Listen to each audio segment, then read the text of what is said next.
We have several new developments in the deadly vehicle and knife attack in the heart of London. Police arrested 8 people in anti-terror raids overnight at 6 locations in Birmingham, London, and elsewhere.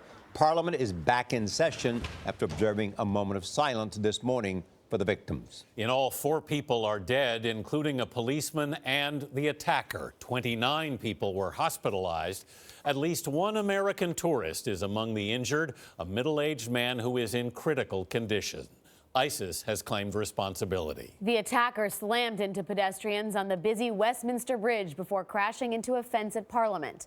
Elizabeth Palmer is near the scene in London with details of the attack. Elizabeth, good morning.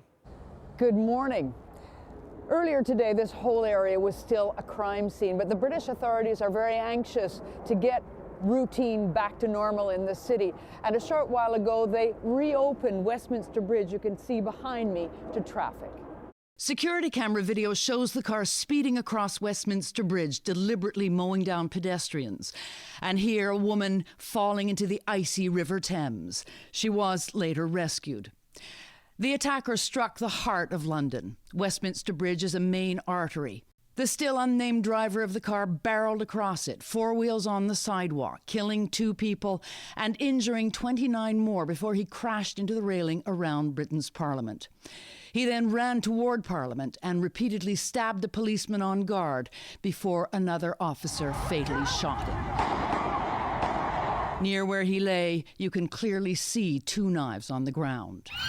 This morning, they announced the attacker was a lone wolf, probably inspired by Islamic extremism. Senior anti-terrorism officer Mark Rowley. Clearly, the investigation is ongoing, developing all the time, and we continue to focus on his motivation, his preparation, and his associates. Today, forensic teams examined the area around Parliament, while inside, politicians observed a minute of silence before an address by Prime Minister Theresa May. We are not afraid, and our resolve will never waver in the face of terrorism. Among those wounded on the bridge were several tourists, including 1 American and South Korean and French citizens. And of course, there were Britons struck down suddenly on what had begun as a normal spring day.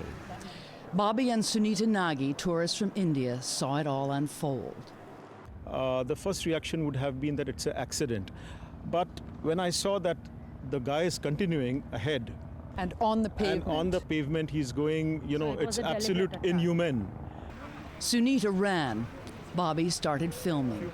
A woman flung under a bus. A man lying still in the middle of the road.